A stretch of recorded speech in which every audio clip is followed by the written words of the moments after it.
Amen. Hallelujah. Hallelujah. Hallelujah. Hallelujah. Hallelujah. Hallelujah. Amen. Amen. Oh, you are higher. Higher, higher, You are greater. bigger than biggest. There is nothing There's low nothing you can do for you to do. for me to do. Oh, you are higher. Il n'y a rien que tu ne peux faire, Seigneur Jésus. You are greater. Ta puissance, c'est de guérir tout le monde. There is nothing low. Il n'y a rien qui est impossible devant toi, Jésus. Oh, you are higher. Toi, tu es plus grand que les ténèbres. You are Ta greater. lumière expose les ténèbres. Ta lumière chasse les ténèbres. Lorsque je rentre dans ma maison et j'allume l'ampoule, les ténèbres disparaissent. Oh, quelle puissance! Toi, tu es merveilleux, Seigneur. Rien n'est impossible à toi. Rien n'est impossible à celui qui croit. Oh, Seigneur Jésus, toi, le Dieu de Matthieu, chapitre 17, de 16 à 21, tu nous as appris la foi. Tu nous as appris la foi. Jésus-Christ, la foi de déplacer les montagnes. Merci, Jésus, pour tout. Merci, Papa, pour tout. Tu es merveilleux. Tu es puissant. Tu es le guérisseur, l'élévateur. C'est toi, Papa. L'escalier, c'est toi. L'escalier vers le paradis, c'est toi. C'est toi le chemin de la vérité. La vie, c'est toi. La lumière, c'est toi. C'est toi le pourvoyeur. Le protecteur, c'est toi. Le lion de la tribu de Juda. C'est toi le Dieu, le roi David. Le Dieu du roi David, c'est toi. Jésus-Christ de Nazareth. Le même hier, aujourd'hui, éternellement. Le Dieu qui délivre ma soeur, mon frère, partout dans le monde. Le Dieu qui est en train de faire des miracles dans notre studio, prédication de guérison et maison de prière. Le Dieu qui appuie les faibles, qui soutient les faibles. Le Dieu qui guérit. Au nom de Jésus-Christ. Au nom de Jésus-Christ. Amen, amen, amen. Shalom ma soeur. Shalom mon frère. Shalom, shalom, shalom. Je vais présenter ce petit message en français dans 10 à 15 minutes. Et puis, si Dieu le permet, nous allons prier pour quelques frères et sœurs qui nous suivent en ligne. My brother, my sister, allow me to present this message in French just for 10 to 15 minutes. Then we will come back in English. We will pray for someone who is connected on the radio Portville, someone who's connected on Facebook, on YouTube. We're going to pray for you. And those who are going to join us in our studio via a link which has been sent to them. Next time, if you want to join our studio for you to be seen on the screen and to be prayed for, please contact Pastor Daniel Waxon to the following number, +27 62 791 6167. Let me present this message now in French. Then we're going to come back in English.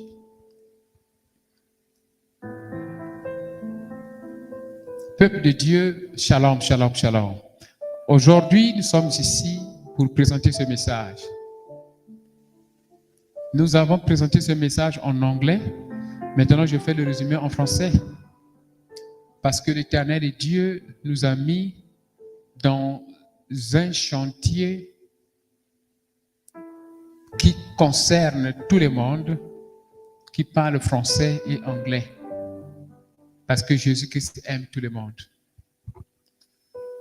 Nous avons lu Marc chapitre 9 de 28 à 29, Matthieu chapitre 17 de 16 à 21.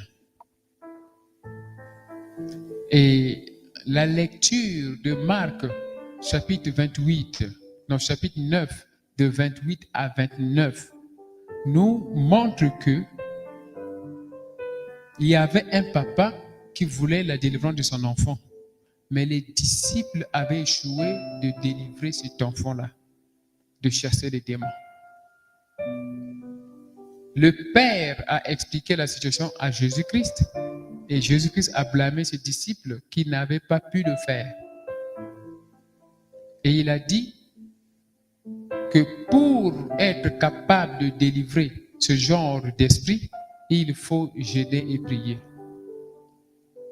L'histoire est beaucoup plus claire dans Matthieu 17, de 16 à 21, là où Jésus-Christ parle de la foi. Avec la foi, nous déplaçons les montagnes.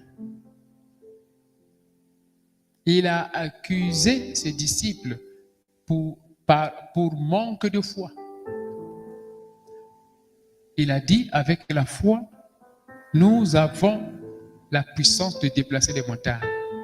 La montagne ici, c'est notre ennemi. La montagne, c'est ce qui nous dérange. La montagne, c'est ce qui nous frustre. La montagne, c'est ce qui nous rend malades. La montagne, c'est celui-là qui nous cause des échecs. C'est la montagne. La montagne, c'est le diable, le démon, le monde des ténèbres, les sorciers, les esprits maléfiques qui tourmentent notre vie. Ça, c'est la montagne. Mais Jésus-Christ dit, avec la foi, nous avons la puissance de commander à la montagne. Voilà pourquoi toi et moi, nous croyons que Dieu est là avec nous pour nous aider à chasser ces montagnes-là qui sont en train de nous frustrer dans notre chemin de réussite.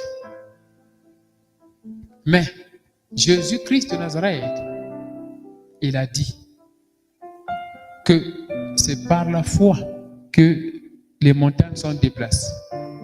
Il a accusé les disciples de ne pas avoir de foi. Mais une phrase qu'il termine en disant « mais » ce genre d'esprit, on les chasse par des prières, par des jeûnes et prières. Nous avons donc expliqué que dans Matthieu 17, Jésus-Christ parle de la foi qui manquait dans les disciples. Mais il ajoute non pas seulement la foi qui manque, mais aussi des jeûnes et prières. Il faut associer ta foi à l'acte. Il faut associer ta foi aux actions. La foi sans œuvre est zéro. La foi sans œuvre est zéro. On a besoin de la foi, ma soeur, mon frère, mais cette foi sera stimulée lorsque nous faisons des actions. L'action primordiale ici que nous devons faire, c'est la vie de sanctification. Jeûne et prière. Jésus-Christ, lui, il parle de la foi qui n'était pas dans les disciples. Beaucoup de fois, toi et moi, nous manquons dans nos prières parce que la prière a sans foi.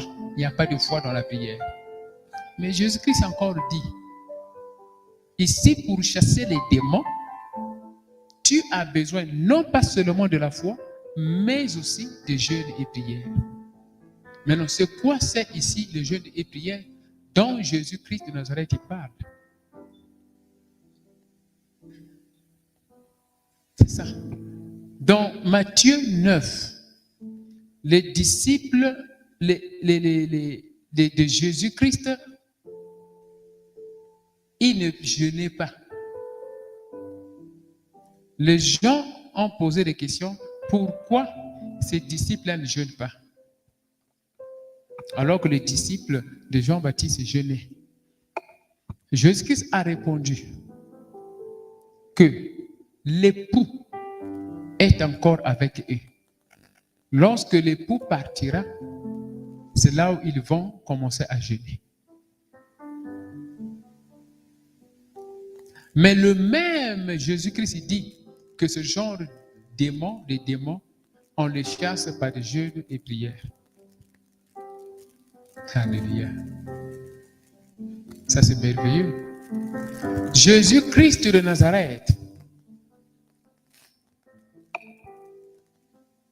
il voulait mettre l'accent sur le jeûne chrétien, le jeûne et prière des chrétiens. et non des religieux.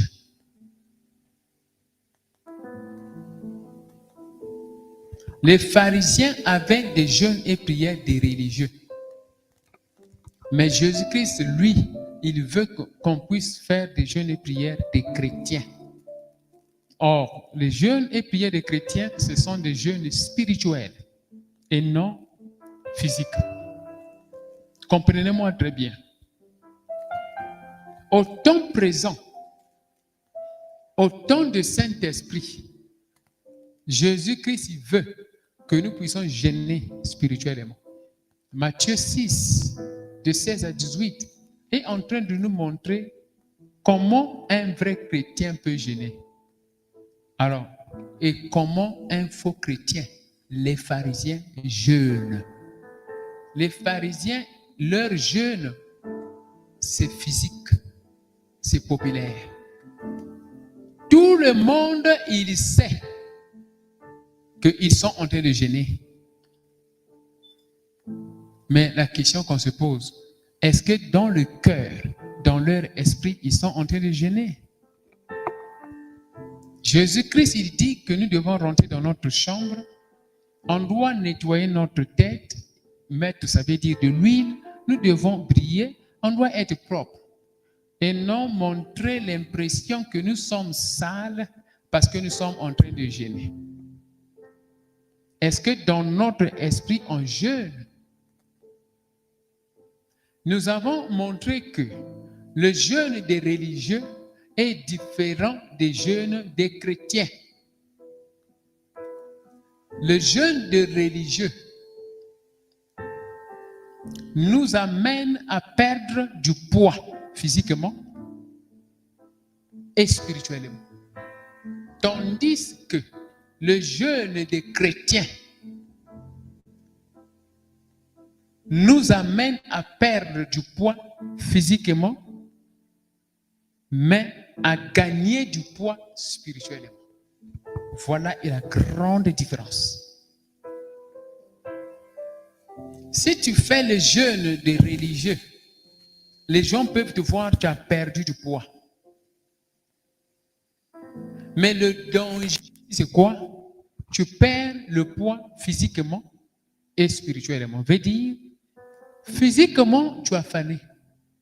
Spirituellement, ton esprit a diminué, n'a pas de muscles. L'esprit n'a pas grandi. Alors que le jeûne des chrétiens peut te faire perdre du poids physiquement, mais tu grandis spirituellement, tu as des muscles spirituels.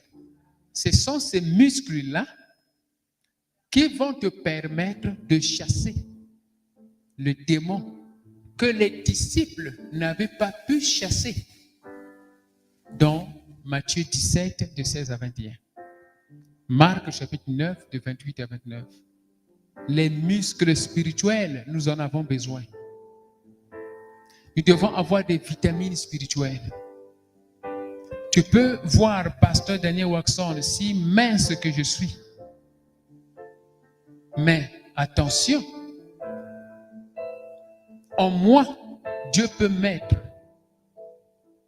une onction ayant le niveau de déplacer les montagnes, de chasser les démons. Pourquoi? Parce que au-dedans de moi, Dieu a mis des muscles spirituels, la puissance et l'autorité pour commander aux démons de quitter, de sortir. Ce n'est pas l'apparence physique qui compte. La puissance et l'autorité dont Jésus-Christ de Nazareth parle ici pour chasser les démons n'est pas basée sur ton apparence physique, mais que ton apparence spirituelle démontre des muscles spirituels, une force capable de chasser les démons. C'est ça ce que toi et moi nous devons faire, et nous devons avoir ces muscles spirituels pour avoir la possibilité de chasser les démons. ce genre de démon dans Matthieu 17, de 16 à 21. Ma soeur, mon frère, ceci est très important. Et pour cela, Jésus-Christ de Nazareth, lui, il veut que notre jeûne de prière soit spirituel.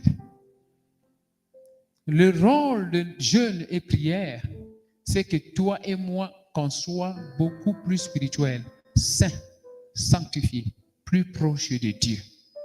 Ce n'est pas possible de causer avec ton père qui est dans le bureau alors que toi tu es dehors dans la route et en train de parler à ton père qu'il te donne ce que tu demandes. Ton père ne va pas entendre. Peut-être il va écouter le bruit de son fils parler, mais il ne va pas comprendre parce qu'il n'a pas entendu. Il faudrait que toi et moi, que nous rentrons dans le bureau de notre papa, face à face, pour introduire notre requête. Et il va entendre et comprendre et répondre. Il va entendre, comprendre et répondre. Le jeûne de prière nous permet d'être saints, sanctifiés, et alors demeurer dans le lieu secret de l'Éternel. Psaume 91, 9.1. Lorsqu'on est dans le lieu secret de l'Éternel, lorsqu'on est dans le lieu secret de l'Éternel, l'Éternel Dieu entend notre prière et il nous satisfait. Que Dieu nous accorde la grâce d'être dans sa maison. Au nom de Jésus-Christ de Nazareth, dis Amen. C'est très important, ma soeur, mon frère. Le deuxième rôle de jeûne de prière, c'est que toi et moi, qu'on soit instruments de Dieu pour ses enfants. Instruments de Dieu pour ses enfants. Lorsque nous sommes en train de jeûner et lorsque nous sommes en train de prier, on devient sanctifié, on devient saint, on devient plus proche de Dieu et Dieu nous donne des responsabilités spirituelles. C'est pour son royaume. Si aujourd'hui, toi et moi, nous jeûnons et nous prions, juste pour le bien matériel, je vous dis la vérité, il y a un danger d'être déçu à la fin des jeûnes. Parce qu'on risque de ne pas avoir ce qu'on demande. Notre jeûne et prière, si ça vise le bien matériel, on risque de ne pas être satisfait. Mais notre jeûne et prière doit viser la sanctification, l'onction, l'élévation spirituelle, le désir d'être plus proche de Yahweh, afin que Jéhovah puisse regarder nos désirs de notre cœur et les satisfaire. Ceci est très important, ma soeur, mon frère. Le jeûne et prière, pour terminer ici, disons, les jeûnes des chrétiens deviennent une attitude qui tue le désir charnel en faisant des prières journalières qui sont efficaces. Je reprends. Les jeûnes des chrétiens, le jeûne des chrétiens devient une attitude qui tue le désir charnel. Nous amenons alors à faire des prières effectives tous les jours. Donc ça veut dire, si tu comprends cette définition, tu vas comprendre que nous devons jeûner tous les jours. Le jeûne, finalement, pour les chrétiens, c'est tous les jours. Parce que nous devons tuer les désirs charnels. C'est tout le jour. Le monde est gaspillé, le monde est pourri. Il y a des problèmes tous les jours, les gens nous causent des problèmes. Dieu veut que notre jeûne de prière soit spirituel. Lorsque Jean le Baptiste partait dans le désert, il faisait des jeûnes de prière, c'était presque tous les jours. C'était presque tous les jours. Vous voyez? Presque tous les jours. Il jeûnait là-bas. Il était loin des péchés. Il était loin de la ville qui était pourrie. Jean le Baptiste. Il était loin de la ville qui était gaspillée. Et il était sanctifié. Jean le Baptiste avait la puissance. Au temps d'aujourd'hui, au temps spirituel, le jeûne de prière nous amène à s'éloigner des péchés de ce monde. Nous amène à s'éloigner de la ville, veut dire des désirs charnels. C'est ça le secret. C'est ça le secret. Lorsque toi et moi nous avons la foi,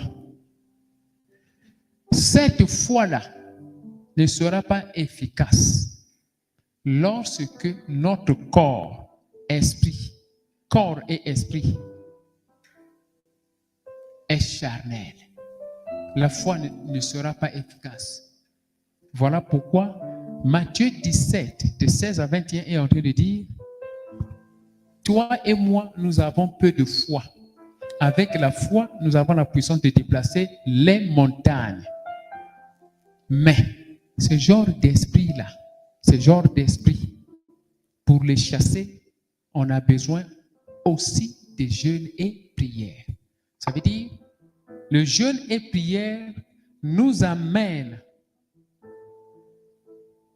à présenter auprès de Dieu notre corps sanctifié par sa grâce pour l'utiliser afin de faire des miracles. Donc notre foi attire Jésus-Christ de Nazareth pour travailler pour nous à travers notre corps et esprit sanctifié. Notre foi attire Jésus-Christ de Nazareth pour travailler pour nous à travers notre corps et esprit sanctifié. Donc Dieu veut que notre corps soit le temple du Saint-Esprit. Si nous avons la foi, et la foi sans que notre corps ne soit sanctifié, ce ne serait pas possible que Dieu nous utilise pour faire des miracles.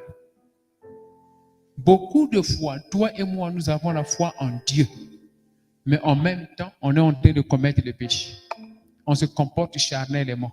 Mais nous avons la foi en Dieu. Cette foi n'aura pas de puissance. Que Dieu vraiment nous aide. J'ai terminé mon message, ma soeur, mon frère. Souvenez-vous des versets bibliques que nous avons lus. Tu peux prendre note. Marc chapitre 9, de 28 à 29. Matthieu chapitre 17, de 16 à 21. Matthieu 9, de 14 à 17. Prends note. Matthieu 9, de 14 à 17. Matthieu 6, de 16 à 18. Tu peux aussi noter Ésaïe chapitre 58, verset 6. Tu peux méditer sur ces versets bibliques pour bien comprendre la pensée de Dieu sur ce qui concerne le jeûne et prière. Que l'Éternel, le Dieu Tout-Puissant, te bénisse. Shalom ma sœur, shalom mon frère. Je m'appelle Pasteur Daniel Waxon. Alléluia. Que la Chorale nous amène dans les louanges pendant que on va se préparer pour les offrandes et nous allons prier pour quelqu'un qui est disponible. Soyons connectés, ma soeur, mon frère, au nom de Jésus-Christ de Nazareth. Alléluia.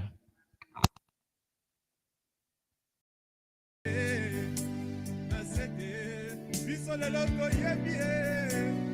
Eloka,